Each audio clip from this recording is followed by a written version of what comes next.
नमस्कार दोस्तों, मैं अनिल लिम्बा आपका स्वागत करता हूं आपके अपने ही YouTube channel Anil Limba official में।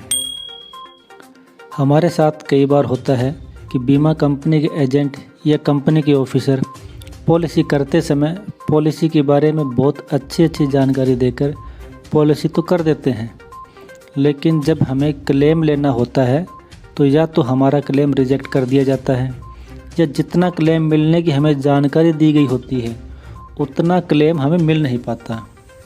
जब इस बारे में उसी एजेंट या कंपनी के ऑफिसर से हम बात करते हैं तो उनका सीधा सा जवाब होता है जो नियमों में था वही कंपनी ने दिया है आपको।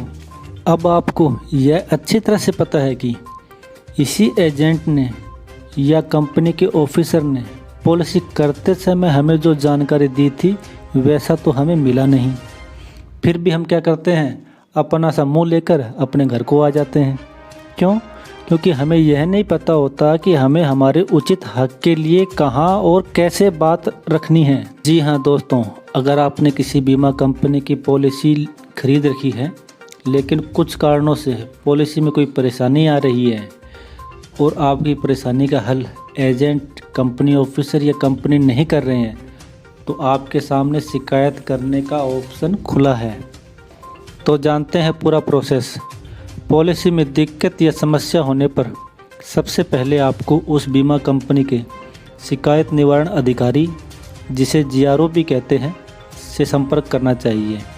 आप जीआरओ को लिखित रूप से शिकायत देकर अपनी समस्या बता सकते हैं। लिखित रूप से दी गई शिकायत की प्राप्ति अवश्य ले लें। सभी कंपनियों के जीआरओ की जानकारी, नाम, पता, फ़ोन नंबर, ईमेल आपको स्क्रीन पर दिखाई दे रहे होंगे।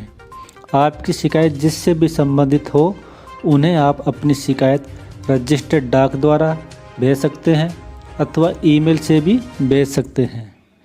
बीमा कंपनी से आपकी शिकायत प्राप्ति का रेफरेंस नंबर दिया जाएगा, जिसे आप नोट कर लें। आपकी शिकायत पर बीमा शिकायत निवारण अधिकारी समस्या समाधान करने की कोशिश करेगा।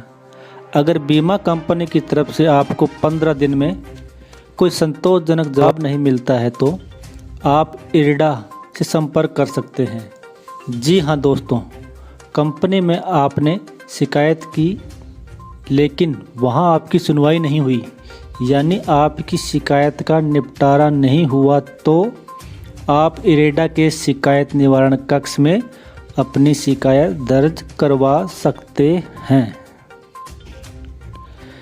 जो कि आप स्क्रीन पर दिए गए टोल फ्री नंबर पर फ़ोन कर दर्ज करवा सकते हैं या अपनी शिकायत को सपोर्टिंग डॉक्यूमेंट के साथ स्क्रीन पर दिए गए ईमेल पर भी भेज सकते हैं।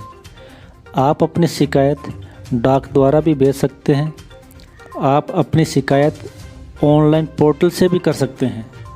शिकायत दर्ज होने पर इरडा द्वारा आपको एक टोकन नंबर दिया जाएगा।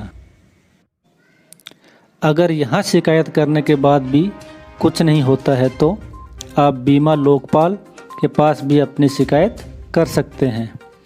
जैसे जैसे बीमा पॉलिसी धारकों की संख्या बढ़ रही है, बीमा संबंधी शिकायतें भी बढ़ रही हैं। इसको ध्यान में रखते हुए सरकार ने विशेष व्यवस्था की है। बीमा लोकपाल बीमा धारक और बीमा कंपनी के बीच कोऑर्डिनेशन तय करता है और कागज़ों के आधार पर क्लेम का एक अमाउंट भी तय करवा सकता है। अगर बीमा धारक क्लेम की राशि से सहमत हो जाता है तो आदेश पास कर दिया जाता है और कंपनी को 15 दिनों में उसकी पालना करनी होती है। फिर लोकपाल फैसला सुनाता है जिसे बीमा कंपनी को मानना ही होता है।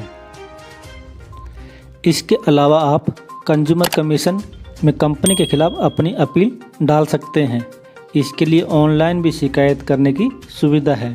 हालांकि बाद में आपको कंज्यूमर कोर्ट में मौजूद होना होगा।